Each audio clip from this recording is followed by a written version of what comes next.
നടക്കുന്ന സമയത്ത് രണ്ട് പർദ്ദ ധരിച്ച സ്ത്രീകൾ അവിടെ റോഡ് സൈഡിൽ നിൽക്കുന്ന സമയത്ത് ബഷീർ ബാക്കവി അവരോട് ചോദിച്ചു, ജാലിയവാല എന്ന ആളെ അറിയുമോ? അവർ പറഞ്ഞു, ഇതാ ഈ ബിൽഡിങ്ങിന്റെ നേരെ മേലെയാണ്. നമ്മൾ മനസ്സിലാക്കണം, ഒരു അഡ്രസ്സും അവരെ സംബന്ധിച്ച്, ഈ ജാലിയവാലയെ സംബന്ധിച്ച് നമുക്കില്ല. അങ്ങനെ ജാലിയവാലയെ ഈ ഫ്ലാറ്റ് കണ്ടപ്പോൾ തന്നെ എന്താ പറയേണ്ടത്, മറ്റേ ഇവിടെ ഇടുക്കിയിലുള്ള കൂട്ടുപുഴയുള്ള പാലമാതിരിയാണ്.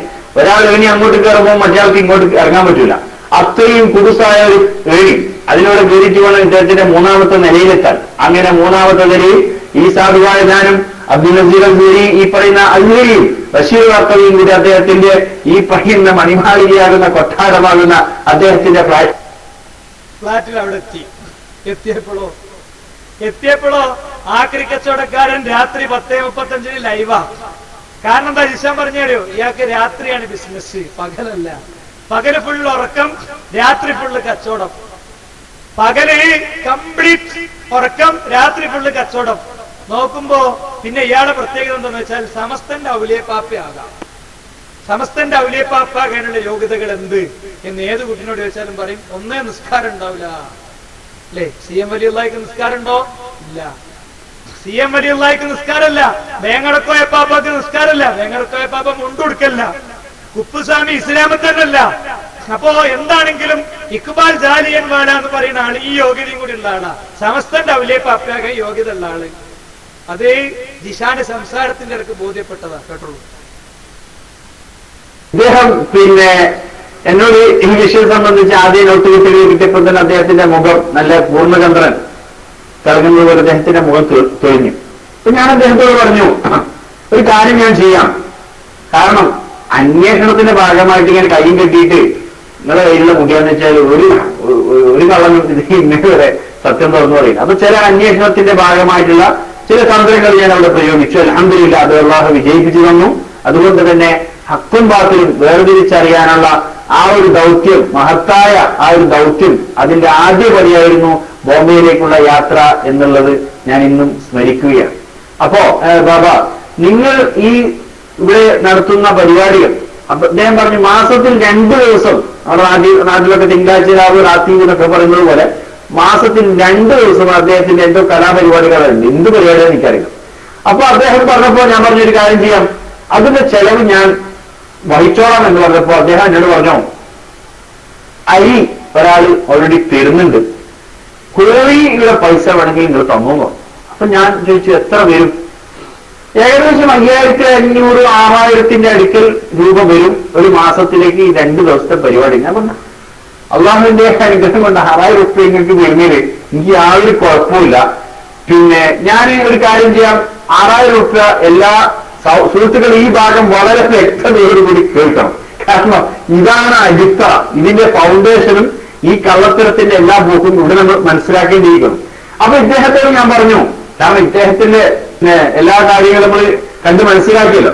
അപ്പൊ ഇദ്ദേഹത്തോട് ഞാൻ പറഞ്ഞൊരു കാര്യം ചെയ്യാം, നിങ്ങൾ ബാങ്ക് അക്കൗണ്ടിൽ ഞാൻ ഈ പൈസ ഇടാണോ? അപ്പൊ അദ്ദേഹത്തോട് പറഞ്ഞു, എനിക്ക് ബാങ്ക് അക്കൗണ്ട് ഇല്ലാന്നോ. അപ്പൊ ഞാൻ പറഞ്ഞു, ബാബാ സാബ് ഈ काम तो आपको डेटा का बैंक में मैं डालेगा, इमरान साहब का अकाउंट में मैं डालेगा, ഇമ്രാന്റെ അക്കൗണ്ടിലേക്ക് ഞാൻ പൈസ ഇട്ട് തരാമെന്ന് പറഞ്ഞപ്പോ അദ്ദേഹം പറഞ്ഞു, അങ്ങനെ ചെയ്യില്ല. കാരണം ഇമ്രാന് പൈസ ഇട്ട് കൊടുത്താലേ അവൻ എനിക്ക് പൈസ തരില്ല. അപ്പോ ബാപ്പയും മകനും തമ്മിലുള്ള ദൃഢബന്ധവും അവിടെ മനസ്സിലാക്കി. ഇമ്രാന് പൈസ കൊടുത്താൽ ഇയാൾക്ക് കിട്ടൂല. അപ്പോ ഇമ്രാന് കൊടുക്കരുത്, അതുകൊണ്ട് പൈസ എനിക്ക് തന്നെ. അപ്പൊ ഞാൻ പറഞ്ഞു, ഈ വെസ്റ്റേൺ യൂണിയൻ മണി ഉണ്ടല്ലോ, ഞാൻ എക്സ്ചേഞ്ചിലേക്ക് മണി അയക്കാം, നിങ്ങൾ അവിടെ പോയി വാങ്ങിക്കൊത്തെന്ന് പറഞ്ഞപ്പോ അദ്ദേഹം പറഞ്ഞു, എല്ലാ മാസവും ഞാൻ വീട്ടിൽ നിന്ന് പുറത്തിറങ്ങൂലാന്നോ. അപ്പൊ എല്ലാ മാസവും വീട്ടിൽ നിന്ന് പുറത്തിറങ്ങൂലെന്ന് പറഞ്ഞാല് ഒരു മാസത്തിലൊരു മുസ്ലിമായ മനുഷ്യരെ സംബന്ധിച്ചിടത്തോളം 4 ജുമസ്കാരത്തിലെങ്കിലും പോണ്ടേ ഏറ്റവും ചുരുക്കിയത്. അപ്പൊ ഇയാൾ പറഞ്ഞു, എല്ലാ മാസവും ഞാൻ വീട്ടിൽ നിന്ന് പുറത്തിറങ്ങൂല. അപ്പൊ ഓരോ ഈ പറയുന്ന കാര്യങ്ങൾ ഓരോന്നും ഇത് ഞാൻ വെറുതെ പറയല്ല, ഇത് അവിടെ പോയ എല്ലാവർക്കും ബോധ്യപ്പെടുന്ന വിഷയമാണ്. നിസ്കാരല്ല, ഇനി മൂപ്പർക്ക് കുൽഹു അല്ലാഹു അഹദ് വരെ അറിയില്ല, കുസു അല്ലാഹു അഹദ്. ഏത് കാന്തപുരത്തിന്റെ സനദില്ലേ, മറ്റേ ചാടനെ കൊച്ചുപിടി കളിക്കണ്, മറ്റേ മുടി, ആ മുടിന്റെ സനത് കൊണ്ടെന്ന് അല്ലെങ്കിൽ ആ മുടി കിട്ടിയ മുടി കൊടുത്ത ആള് അബൂ തൽഹത്തുൽ അൻസാരി ഇഖ്സിമുഹു ബൈനൻ നാസ് എന്നപ്പോ കൊടുത്ത മുടിയെ കിട്ടിയത്. ആ മുടി കൊണ്ടെന്ന ആൾക്ക് കുസു അല്ലാഹു അഹദാണ്. കുൽഹു അല്ലാഹു അഹദല്ല. കേട്ടോളൂ. സ്ഥലം പള്ളി ഇടിക്കണതിന്റെ സ്ഥലം ഇതിനകത്തുള്ള ചോദ്യത്തിലുള്ള ഇടമില്ല. അത് ശരി. അതിന്റെ സ്ഥലം ഇപ്പോഴും അനൗൺസ് ചെയ്തിട്ടില്ല.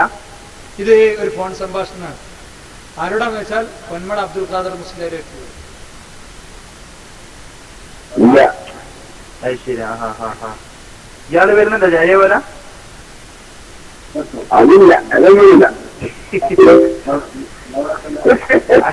അയാൾ അറിയാണ്ട് കൊണ്ടുവന്നുകൊണ്ടാണ് ഞാൻ പറയുന്നത്. കൊണ്ടുവന്നാൽ തന്നെ അയാളുടെ തൽക്കാലം പ്ലാസ്റ്റിക് തിരിച്ചാൽ മതി. കാരണം മൂപ്പർക്ക് കൂടുതൽ അറിയില്ല. മൂപ്പരാണ് നേരിട്ട് എന്നോട് പറഞ്ഞതാണ് ഒരു മോതിരം തന്നെ കുസുതോളം മൂപ്പർക്ക് അതിന്റെ മകൾക്ക് കുസുതോളം എന്നോട് പറഞ്ഞു 3 വട്ടോ. ഒരു മോതിരം വെള്ളിത്തകടും തന്നിട്ട് ഞാൻ ഉസ്താദിനാട് പിന്നെ കോളേജിൽ വന്നിട്ട് കാണിച്ചു തന്നിട്ടില്ലേ ഈ സാധനം. അത് എന്നോട് പറഞ്ഞ തകിട് മോതിരത്തിനുള്ളിൽ വെച്ചിട്ട് പിന്നെ നമ്മളെ ഉദ്ദേശിക്കുന്ന ആഗ്രഹം ഒരാളെ തോളത്ത് തട്ടിയാല് നിങ്ങളുടെ ഉദ്ദേശം നടക്കും പറഞ്ഞു. അപ്പൊ ഞാൻ അന്ന് തമാശക്ക് വെച്ചിട്ട് ലുലു മറ്റേ ഇതിന്റെ യൂസുഫ് അലി സാഹിബിന്റെ മോളെ കെട്ടണം എന്നൊക്കെ വിചാരിച്ചാല്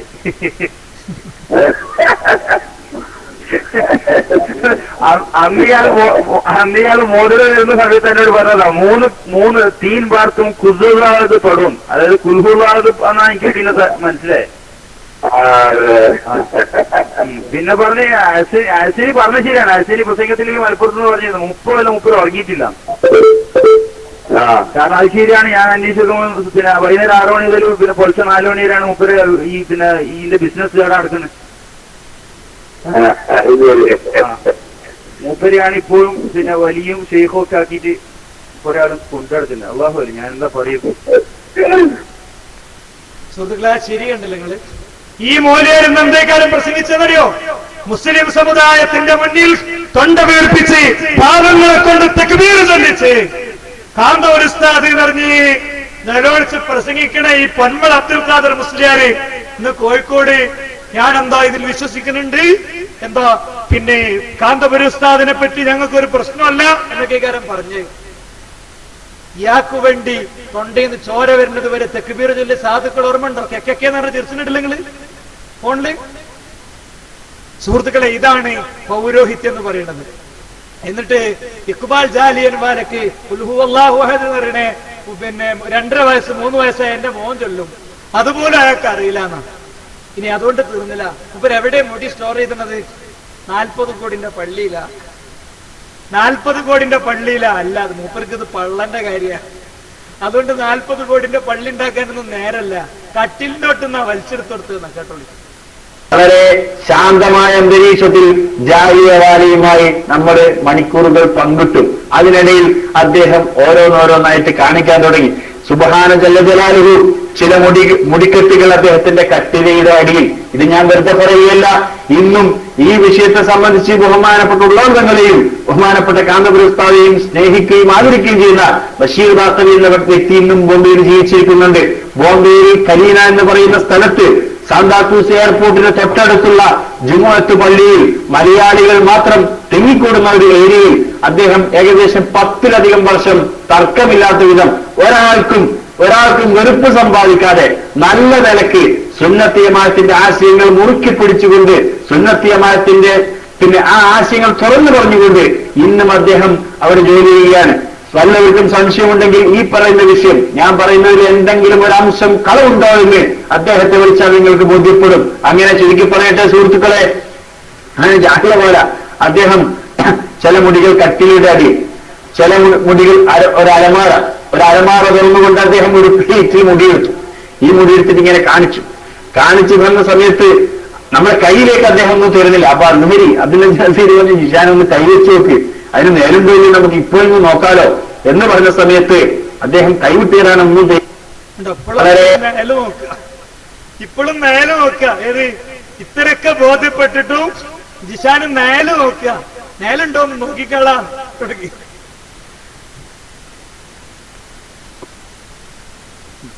അദ്ദേഹം കൈവിട്ടേറാനൊന്നും. ഏതായാലും സുഹൃത്തുക്കളെ, ഇതാണ് അവസ്ഥ. ഇനി മുടി മാത്രമാണോ ഈ ഇഖ്ബാലിന്റെ അടുത്ത് ഉള്ളത്? ഇക്ബാൽ ജാലിയൻ വാല എന്ന് പറയുന്ന ആക്രി കച്ചവടക്കാരന്റെ അടുത്ത് ഇല്ലാത്തതൊന്നുമില്ല. ഫാത്തിമ ബീവിന്റെ പുതപ്പ്, ഖാലിദ് ഇബ്നു വലീദിന്റെ താടി ഒക്കെ ഹോൾസെയിൽ റീറ്റെയിൽ റേറ്റിൽ എത്രണ്ണം വേണോ അത്രേ അല്ലേ? ഏതാ ഫാത്തിമ ബീവിന്റെ പുതപ്പ് എത്രണ്ണം വേണോ അത്രേ. അങ്ങനെയാണ്. അങ്ങനെ അതും ഇങ്ങനെ ചാടി കളിച്ചും പ്രസവിക്കുകയൊക്കെ ചെയ്യണ്ടാവും ചിലപ്പോ. ഫാത്തിമ ബീവിന്റെ ഡ്രസ്സ് നോക്കൂ നിങ്ങൾ, അദ്ദേഹം തന്നെ പറയട്ടെ. ഫോൺ സംഭാഷണമാണ്. കിട്ടിയിട്ടില്ല എന്ന് പറയാനവരല്ല. കാരണം ഇത് ഇതുപോലെ കിട്ടുന്ന സ്ഥലമാണുള്ളതുകൊണ്ടല്ലേ ഇത്രയും അഡ്രസ് പൂത്തി വെച്ചേ. നിങ്ങൾ അറിയാം 30 കൊല്ലായിട്ട് മൂപ്പരാടുന്ന് കൊടുക്കുന്നുണ്ടല്ലോ. 30 കൊല്ലായിട്ട് കൊടുത്തിട്ട് ഇപ്പവും ആയിഷ ബീബിന്റെ കമ്പിളി പതിപ്പും ഫാത്തിമ ബീബിന്റെ ഡിജിറ്റൽ ക്യാമറയും അങ്ങനെ പലതും ഉണ്ട് പോലാട്ടോ. ഹലോ, പലതുണ്ട് അല്ല ഉണ്ട് എന്ന് മാത്രമല്ല, മൊഹീദ്ദീൻ ഷെയ്ഖിന്റെ കളർ ഡിജിറ്റൽ ക്യാമറ തരത്തിലുള്ള സാധനങ്ങളല്ല. ഏലംകുളം സക്കാഫിയാണ് ഇവിടെ തൊട്ടടുത്ത. ഈ വഴിക്ക് ആരൊക്കെ വന്നാലും വണ്ടി വന്നിട്ട് മറുപടി പറയും അല്ലെ. 2 കയ്യും കാലൊക്കെ ഇട്ട് അടിച്ചിട്ട് എവിടെ മൂപ്പര്, എവിടെ ഏലംകുളം വരട്ടെ. ഏലംകുളം വന്നാ ഏലംകുളത്തിന്റെ പുറത്ത് കയറിയിട്ട് ഞങ്ങള് കുച്ചിപ്പിടി എടുക്കും. ധൈര്യമായിട്ടുണ്ടോ നിങ്ങള്? മുത്ത് റസൂലുള്ളാഹിന്റെ മുടിയുണ്ടാ കളി, മുത്ത് റസൂലുള്ളാഹിന്റെ പേരിലാ കച്ചവടം. എന്നിട്ട് ജീലാനിന്റെ താടി ഉണ്ടോലോ എന്നിട്ട് കെക്കന്ന് പറഞ്ഞ ഇളിക്കുക. സുഹൃത്തുക്കളെ, എനിക്ക് ഉള്ള പ്രതിഷേധം എന്റെ സാധാരണക്കാരോടല്ല. ഈ പറയുന്ന മോലിയരൊക്കെ സ്റ്റേജിൽ കയറി ഞങ്ങൾ കണ്ടിട്ടില്ലേ, അയാളെങ്ങനെ ഒലിപ്പിക്കലാ നബിനോടുള്ള സ്നേഹം. എന്നിട്ട് അങ്ങോട്ടും ഇങ്ങോട്ടും ഫോൺ പറഞ്ഞ് മിണ്ടാതെ നടന്നതാ. നിങ്ങൾക്ക് തോന്നുന്നുണ്ടാകും ഇതൊക്കെ ഇവര് തുറന്നു പറഞ്ഞില്ലേ. ഞാൻ കാണിച്ചു തരാം ഇവരെന്താണ് ഇത് ചെയ്യാൻ തീരുമാനിച്ചിരുന്നത്. അതിന്റെ ഇക്ബാലിയലായിരുന്ന ആളങ്ങൾക്ക് കാണണ്ടേ. അയാളെ കാണാൻ നല്ലതാ. ഭാഷ തിരിയുന്നവർക്ക് മ്യൂസിയത്തിലുള്ള അവിടുത്തെ മതവിപണിയിലുള്ള ആക്രിക്കടിയിലുള്ള സാധനങ്ങളുടെ ഡീറ്റെയിൽസ് കിട്ടും. കണ്ടോളി.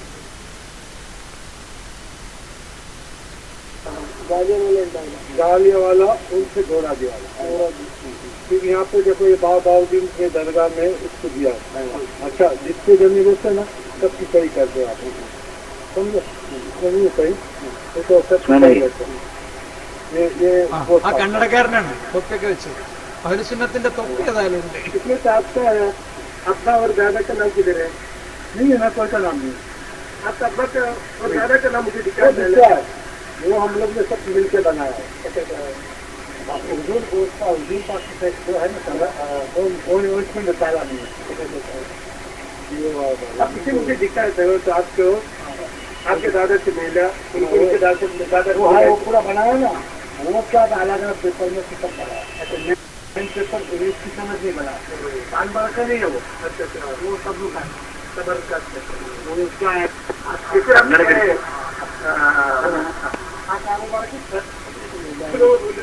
तारीख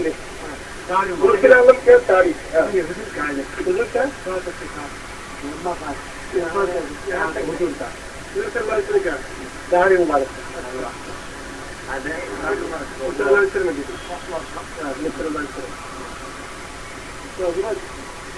लेटर दे दें आपको। अगर जाएंगे तो केरला जाने वाले अभी तक आपको नहीं बनाना कितनी डालते ഐറ്റംസ് പുറത്ത് വരുന്നുണ്ട്. खालिद बिन वलीद के पक्का ഖാലിദ് വലീദ് കാ ഹൈ. ഇപ്പൊ ഖാലിദ് ബിൻ വലീദിന്റെ താടി, ഫാത്തിമ ബീവിന്റെ കുപ്പായം, ആയിഷ ബീവിന്റെ ഉടുപ്പ്, ഇനി ഇബ്നു അബ്ബാസിന്റെ ട്രൗസർ ഉണ്ട് എന്ന് പറയരുതാ മതി നിങ്ങൾ.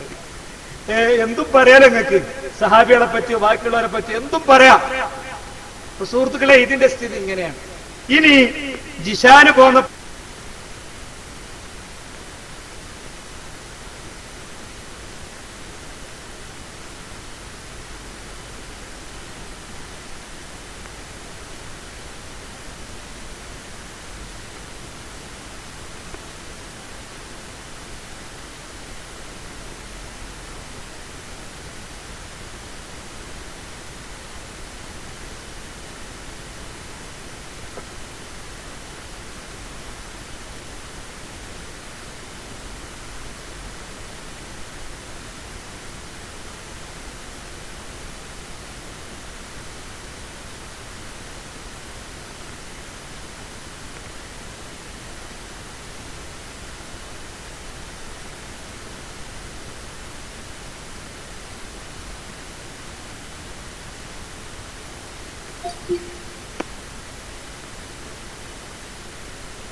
നിങ്ങളുടെ നാട്ടിലുള്ള ആള് തന്നെയാണ് ഈ വിഷയം നിങ്ങൾക്ക് തരാൻ പാടില്ല എന്ന് പറയുന്നത്. ആരോട് പറഞ്ഞു, ഞാൻ എന്റെ ഹൃദയം പൊട്ടിപ്പോ ഇവിടെ വന്നിട്ട് നിങ്ങൾ എനിക്ക് മുടി തരാണ്ട് പോയാൽ എനിക്കാകെ വിഷമമാകും എന്ന് പറഞ്ഞപ്പോ ഈ മനുഷ്യൻ എന്ത് ചെയ്തു, ഒരു കാര്യം ചെയ്യാം, ഞാൻ മുടികൾ തരാം, നിങ്ങൾ ആരോട് പറയരുത്, എത്രയും പെട്ടെന്ന് ഇവിടുന്ന് പോയിക്കോ എന്ന് പറഞ്ഞ് അദ്ദേഹം അവിടെ നിന്ന് കുറച്ച് മുടികൾ അരിയൊക്കെ വാരിയിരുന്നത് പോലെ വാരിയിട്ടു.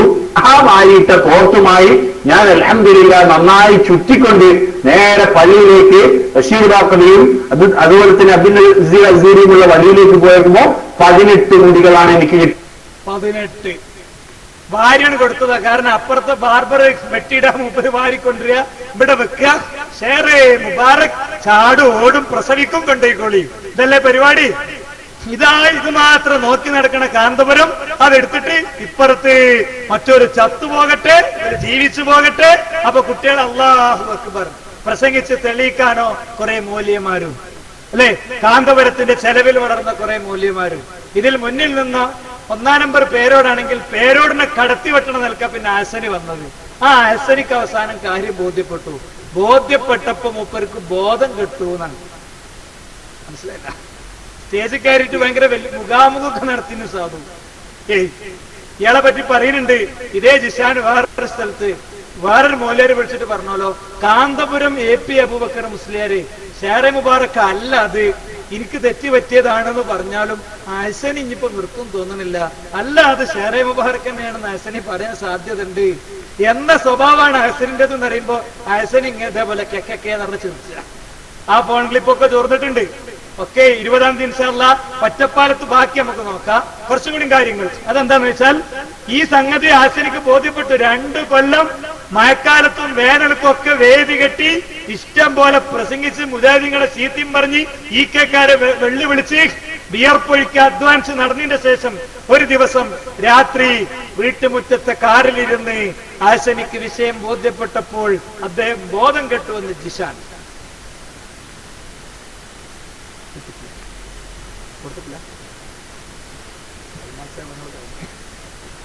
നമുക്ക് വേറൊരു സമയത്ത് അത് എന്ത് ചെയ്യാം, കാണിക്കാം. ഏലംകുളം അബ്ദുൾ റഷീദ് സഖാഫ്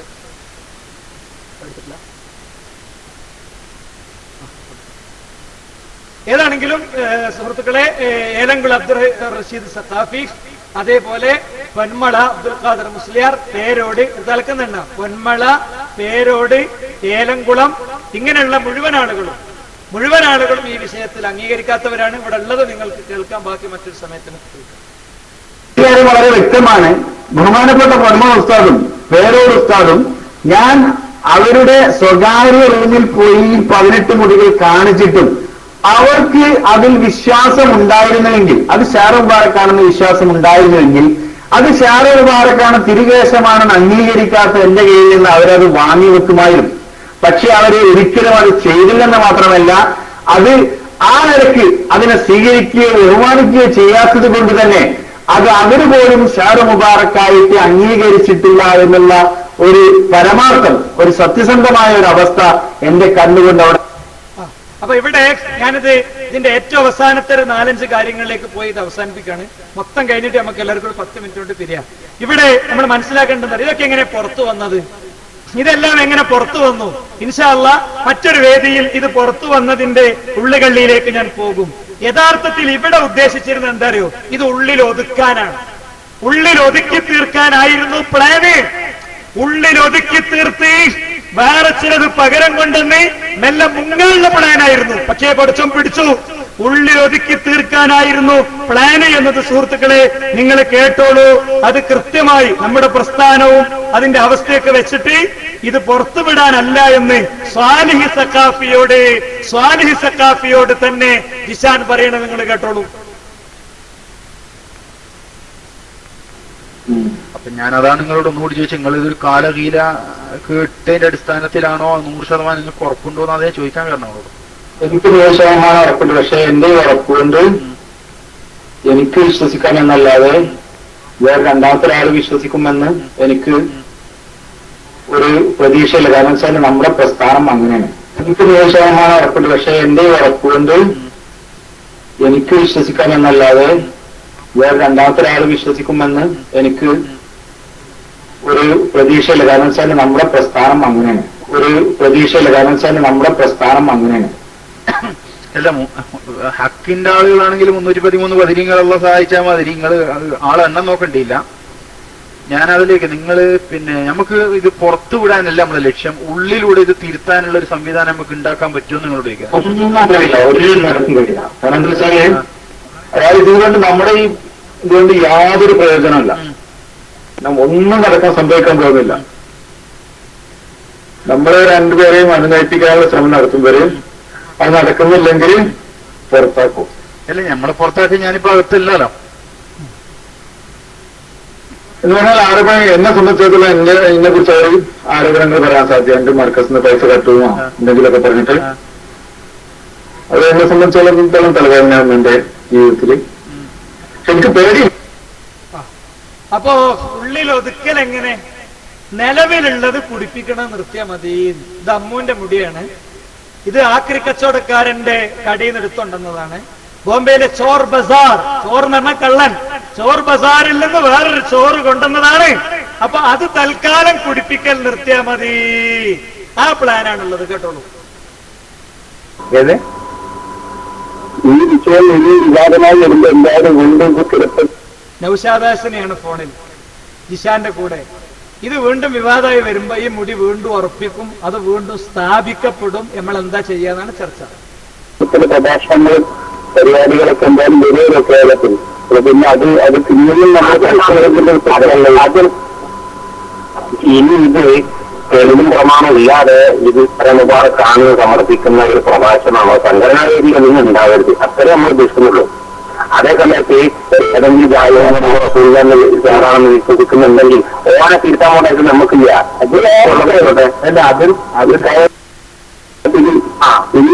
ഇനിയിപ്പോ നോക്കിയാൽ അടുത്ത റബീനകൾ വന്നാലും എല്ലാവരും കൂടി നമ്മളെ മുഷാവറങ്ങൾ എല്ലാവരും കൂടി വീണ്ടും ഇതിരിക്കാനും പിന്നെ ആ രൂപത്തിലൊരു സംഭവമാക്കാനല്ലോ, ഒരു ആഘോഷമാക്കാനല്ലോ.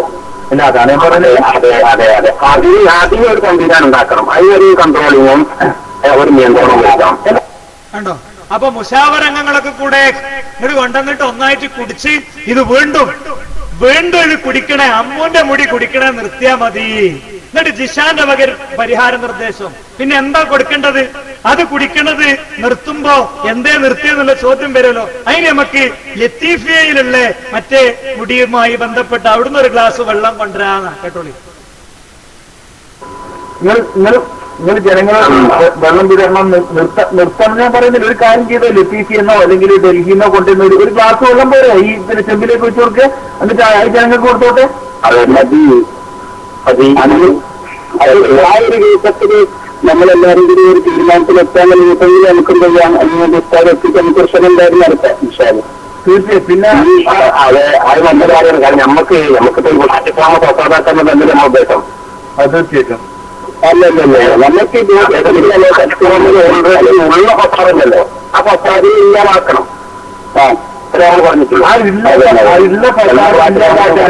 നിങ്ങളെ പോലെയുള്ള ആളുകൾ വിലപ്പെട്ട സേവനം ആവശ്യമുണ്ടെന്ന് ഞാൻ പറഞ്ഞതിന്റെ ആകെ ചുരുക്കം. അത് അസ്ഹരി പിന്മാറി. ഈ ജിഷാന്റെ കൂടെ പോയ അസ്ഹരി ഞാനല്ല, എനിക്ക് പേടിയാണ് തന്നെ പിന്മാറിയപ്പോ അയാളെ ഒന്ന് ഉഷാറാക്കണം. എന്താണ് സുഹൃത്തുക്കളെ കാരണം? കാന്തപുരത്തെ പേടിയാണ് എല്ലാവർക്കും. കാന്തപുരത്തോട് പോരാനുള്ള താക്കത്തില്ല. സ്വാലി സഖാഫി പറയട്ടെ. ഞാൻ അദ്ദേഹത്തോട് ചോദിച്ചു, നിങ്ങൾക്ക് ഒരിക്കലും ഈ വിഷയത്തിൽ കുറ്റബോധം ഉണ്ടായില്ലേ? അദ്ദേഹം പറഞ്ഞു, കുറ്റബോധമുള്ളത് കൊണ്ടാണ് ഈ വിഷയം. ഇനിയെങ്കിലും നിങ്ങളെപ്പോലുള്ള സത്യാവസ്ഥ മനസ്സിലാക്കാൻ ആഗ്രഹിക്കുന്ന ചിലരോടെങ്കിലും എനിക്ക് പറയണം എന്നുള്ളത് കൊണ്ട് നിങ്ങളോടെങ്കിലും ഈ വിഷയം എനിക്കൊന്ന് പറയാൻ തോന്നി, അതുകൊണ്ട് നിങ്ങളോട് പറഞ്ഞു. പക്ഷേ എന്റെ പേര് നിങ്ങൾ സമൂഹത്തിൽ വലിച്ചെടുക്കരുത്. കാരണം ഞാനൊരു ചെറിയ കുടുംബമായിട്ട് കഴിഞ്ഞുവിടുകയാണ്. മറുഭാഗത്തുള്ള ഉസ്താദ്, കാന്തപുര ഉസ്താദ് ശക്തനായ ഒരു നേതാവാണ്. സംഘടനാ വൈഭവത്തിൽ ആർക്കും വെല്ലാൻ കഴിയാത്ത വിധം അത് ഉസ്താദിന്റെ കഴിവും ആ പ്രാപ്തിയൊക്കെ തെളിയിച്ചതാണ്. അതുകൊണ്ട് ഉസ്താദുമായിട്ടൊന്നും ഏറ്റുമുട്ടാനുള്ള ശക്തി ഈ പാവപ്പെട്ട സ്വാലിഹിനില്ല. അതുകൊണ്ട് എന്തോ ആകട്ടെ, അതൊക്കെ മടുത്തുകൊണ്ടാണ് ഞാൻ ഈ കടല് താണ്ടി ന്യൂസിലാൻഡിൽ വന്ന് ഇവിടെ ജീവിക്കുന്നത്. അതുകൊണ്ട് ആ വിഷയ സംബന്ധമായി എനിക്കറിയാൻ യാതൊരു താല്പര്യവുമില്ല, അതിന് ബന്ധപ്പെടാൻ എനിക്ക് താല്പര്യമില്ല. അള്ളാഹു എനിക്ക് പുറത്തു തരട്ടെ എന്ന ഒറ്റ വാക്കിൽ അദ്ദേഹം പറഞ്ഞപ്പോ അദ്ദേഹത്തോട് ഞാൻ ചോദിച്ചു, നിങ്ങൾ ഇപ്പൊ നിങ്ങൾ പുറത്തിറട്ടി ഒറ്റയ്ക്ക് ദുആ ചെയ്താൽ മതിയോ സാലി സഖാഫി? ഇത് നമ്മൾ തിരുത്തണ്ടേ? നിങ്ങൾ പറഞ്ഞെങ്കിൽ സത്യം തിരുത്താനുള്ള ബാധ്യത നിങ്ങൾക്കും നമുക്കുമില്ലേ? ഹബീബായ റസൂലുള്ളാഹി സ്വല്ലല്ലാഹു അലൈഹി വസല്ലമ തങ്ങളിലേക്ക് മുട്ടുന്ന ഒരു സനദ്, അത് വളരെ ഗൗരവമുള്ള വിഷയമല്ലേ സാലി സഖാഫി എന്ന് ചോദിച്ചപ്പോ ആ നിഷ്കളങ്കനായ മനുഷ്യൻ പറഞ്ഞു, അദ്ദേഹം പറഞ്ഞു, ജിഷാനെ, എന്നെ സംബന്ധിച്ച് എനിക്കിത് തിരുത്താനോ തിരുത്തിക്കാനോ ഉള്ളതോ കഴിവോ അതിനുള്ള ത്രാണിയോ ഇല്ല. അതേസമയം നീ ഈ വിഷയമായി മുമ്പോട്ട് പോയി തിരുത്തിക്കാൻ നിനക്ക് സാധിച്ചെങ്കിൽ അൽഹംദുലില്ലാ, ഞാൻ 1000 വട്ടം പറയും. എന്റെ എല്ലാവിധ സഹകരണങ്ങളും നിനക്ക് ഞാൻ തരും ഈ വിഷയത്തിൽ എന്ന് പറഞ്ഞപ്പോ അൽഹംദുലില്ലാ, അള്ളാഹുവിനെ മാത്രം തവക്കുലാക്കിക്കൊണ്ട് ഈ വിഷയ സംബന്ധമായി ഈ വിഷയം സ്വീകരിക്കുന്ന കക്ഷികൾ ശക്തരും അതുപോലെ തന്നെ എല്ലാം തികഞ്ഞവരുമാണെന്ന ഉറച്ച ബോധ്യത്തോടുകൂടി തന്നെ ഈ വിഷയത്തിന് കൂടുതൽ യാഥാർത്ഥ്യം മനസ്സിലാക്കണമെന്ന് ആഗ്രഹിച്ചുകൊണ്ട് ഞാൻ അന്ന് സ്വന്തം ദൃഢപ്രതിജ്ഞയെടുക്കുകയും ഈ വിഷയത്തെ സംബന്ധിച്ചുള്ള ഒരു അന്വേഷണം, പ്രൈവറ്റ് ഇൻവെസ്റ്റിഗേഷൻ അല്ലെങ്കിൽ പേഴ്സണൽ ഇൻവെസ്റ്റിഗേഷൻ എന്ത് വേണമെങ്കിലും പറയാം, അന്ന് മുതൽ ഈ വിഷയ സംബന്ധമായി ആരംഭിച്ചതാണ്. അപ്പോ ഇവിടെ എന്താണ് പ്രശ്നം? ഇവിടെ എന്താ പ്രശ്നം വെച്ചാൽ ഇനി കേട്ടോളിങ്ങൾ, ഇത് കേട്ടിട്ട് നിങ്ങൾ പിരിഞ്ഞു പോയിക്കോളി. എന്താ അറിയോ? പൊതുജനം കഴുതയാണ്. അതാണ് കാന്തപുരം മുസ്ലിയാക്കന്മാരുടെ തത്വം. അത് സ്വാലിഹ് സഖാഫി കാന്തപുരത്തിന്റെ കൂടെ ഇരുന്നും നടന്നു ഉറങ്ങിയൊക്കെ മുന്നോട്ട് പോകുന്ന സ്വാലിഹ് സഖാഫി തന്നെ പറയട്ടെ. എന്താ ചെയ്യ പഠിച്ചാണ് ഇത്? ജനങ്ങൾ ആലോചിച്ചൊക്കെ, ജനങ്ങൾ അറിഞ്ഞ ഒരു കുട്ടി പിന്നിലുണ്ടാവോ ഇത് അറിഞ്ഞതിന് ശേഷം? നിങ്ങൾ വിശ്വസിക്കൂല എന്നുള്ളതാണ് ഒരു വിഷയം. ആര് ജനങ്ങൾ അതിന്റെ മറുവശം പറയുന്നു. ഞാൻ അതിന്റെ വെറും ഭൗതികമായ വശം രാഷ്ട്രീയക്കാരുടെ ഭാഷയിൽ സംസാരിക്കാൻ കേട്ടോ. അതായത് നമ്മുടെ ആളുകളെ പൊതുജനം എന്ന് പറയുന്നത് കഴുതയാണ്. നമ്മളെ ആലിമീങ്ങളും നമ്മുടെ ഗ്രൂപ്പിലുള്ള ആലിമീങ്ങളും ഒരുവിധം ആളുകളൊക്കെ ആ വിഷയത്തിൽ കഴുതകളാണ്. ഉസ്താദ് എന്ത് പറഞ്ഞാലും അത് അണ്ണാക്ക് തൊടാതെ വീഴുന്നതാണ്. ഉസ്താദ് ഉലമാ സമ്മേളനത്തിന് അത് വായിച്ചു കേട്ടപ്പോൾ ഞാൻ ഒരുപാട് ആലോചിച്ചിട്ട് കരഞ്ഞതാണ്. ഉസ്താദ് അങ്ങേ പിന്നെ കാതിരി എന്ന് വെച്ചിട്ടുള്ള സനത് വായിച്ചപ്പോ ചരംവാറകിന്റെ സനതായിട്ട് ഞാൻ ഉസ്താദ് എന്താ അബദ്ധാണ് ചെയ്യുന്നത് എന്ന് ആലോചിച്ചിട്ട് ഞാൻ ഒരുപാട് അന്ന് ഈ ഹസ്രജി വന്നിട്ട് ആ സനത് കൊടുത്തപ്പോ ഞാൻ ഒരുപാട് സന്തോഷിച്ചു. ഹസ്രജി വായിച്ച സനതായിരിക്കും വിചാരിച്ചിട്ട്. കാരണം എന്താ ഇതുവരെ ഈ വ്യാജമായ സനത് വെച്ചിട്ട് അതൊക്കെ ഒന്ന് ഒഴിവാക്കിയ നല്ല സനത്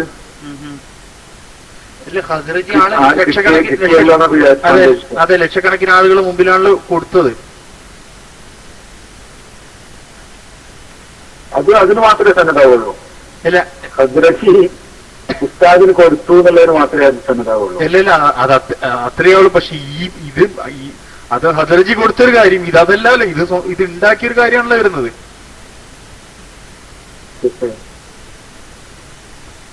ഉസ്താദിന്റെ ഒൽമൊക്കെ കൂടെ ആളുകൾ എങ്ങനെ പൊറുക്കലറിയോ? ഉസ്താദ് കുറെ നല്ല കാര്യം ചെയ്യുന്നുണ്ടല്ലോ എന്ന് വിചാരിച്ചിട്ടാ. ഉസ്താദിന്റെ പേരിൽ പലതും കേൾക്കുമ്പോ ഓഫീസ് റൂമിലും ഉസ്താദിന്റെ റൂമിലൊക്കെ ഇരുന്ന് സഹപ്രവർത്തകർ പറയണത് എന്താന്ന് കേട്ടോളൂ.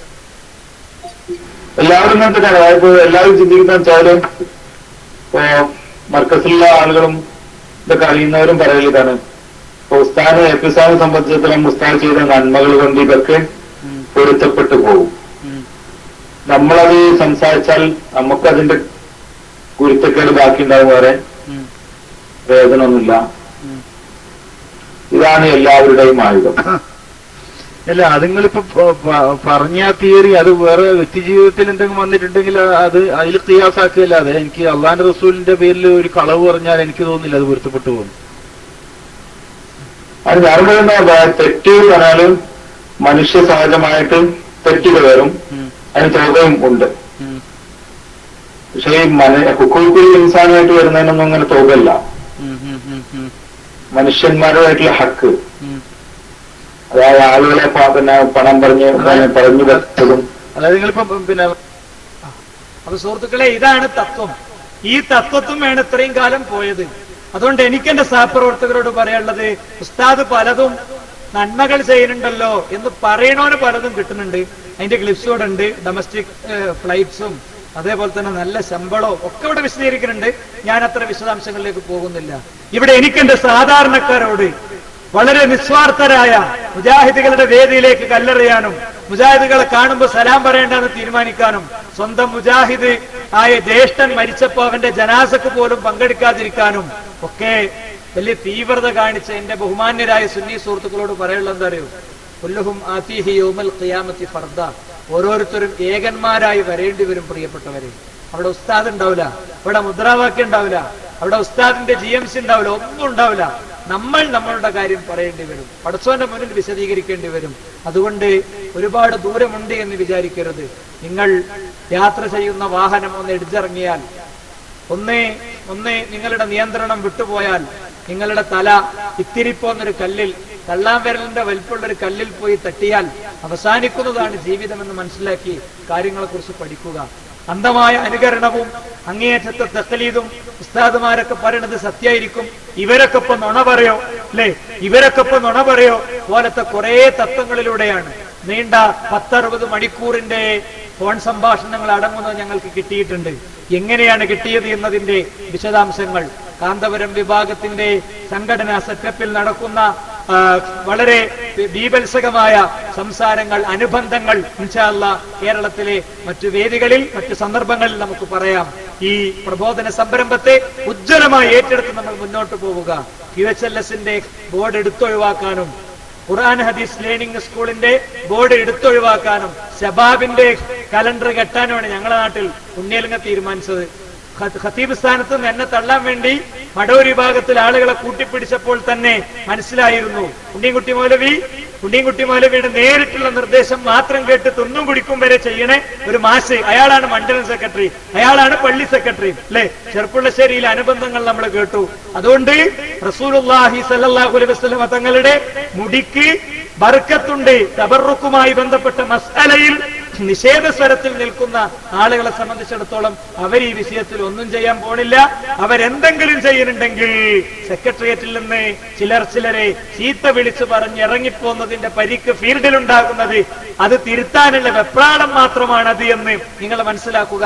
സമീഉ ദുആ, പ്രാർത്ഥന കേൾക്കുന്നവൻ അല്ലാഹു അല്ലാത്തവരും ഉണ്ട് എന്ന വാദത്തോടു കൂടെ തൗഹീദിന് എന്ത് സംഭവിച്ചു എന്നത് വളരെ ക്ലിയറാണ് സുഹൃത്തുക്കളെ. മുജാഹിദ് പ്രസ്ഥാനത്തിന്റെ പാരമ്പര്യങ്ങളുടെ തറവാട്ടിൽ വെച്ച് തന്നെ ഇത്തരമൊരു ബോംബ് പൊട്ടിച്ചതോടുകൂടെ ആ വിഭാഗത്തെ സംബന്ധിച്ചിടത്തോളമുള്ള കാര്യങ്ങൾ വളരെ കൃത്യമായി തെളിഞ്ഞിട്ടുണ്ട്. നേതാക്കന്മാരെ അനുസരിക്കണം എന്നുള്ള ചില ആയത്ത് മാത്രമായിരുന്നു യഥാർത്ഥത്തിൽ കയ്യിലുണ്ടായിരുന്ന തെളിവ്. അതിന്റെ വാലിഡിറ്റി 6 മാസം കൊണ്ട് തീർന്നു എന്നതാണ് ഇപ്പോൾ ചില വെളിപ്പെടുത്തലുകൾ, ഇതേപോലത്തെ ചില വെളിപ്പെടുത്തലുകൾ വന്നുകൊണ്ടേയിരിക്കുകയാണ്. ആ വന്നുകൊണ്ടിരിക്കുന്നത് നമുക്ക് മനസ്സിലാകുന്നത് അതാണ്. അതുകൊണ്ട് കൂടുതൽ ശ്രദ്ധിച്ച് സൂക്ഷിച്ച് ഈ രംഗത്ത് മുന്നോട്ട് പോവുക. നിങ്ങളുടെ സഫിൽ ശൈത്താൻ കയറുന്നില്ല എന്ന് ഉറപ്പുവരുത്തുക. അള്ളാഹു അനുഗ്രഹിക്കുമാറാകട്ടെ, അവന്റെ മുത്തഖീങ്ങളിൽ ഉൾപ്പെടുത്തുമാറാകട്ടെ. ആമീൻ ആമീൻ ബിറഹ്മതിക യാ അർഹമർ റഹീമീൻ. വൽഹംദുലില്ലാഹി റബ്ബിൽ ആലമീൻ. വസല്ലല്ലാഹു അലാ മുഹമ്മദ്.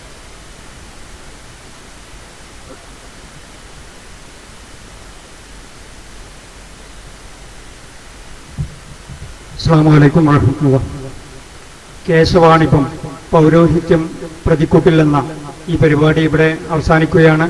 സംസ്ഥാന വ്യാപകമായി ISM സംഘടിപ്പിക്കുന്ന ഈ പരിപാടി ഇതിന്റെ തുടർച്ചയായി ഒക്ടോബർ 20-ാം തീയതി ഒറ്റപ്പാലത്ത് വെച്ച് പരിപാടിയുണ്ട്. എല്ലാവരും അതിൽ പങ്കെടുക്കണമെന്ന്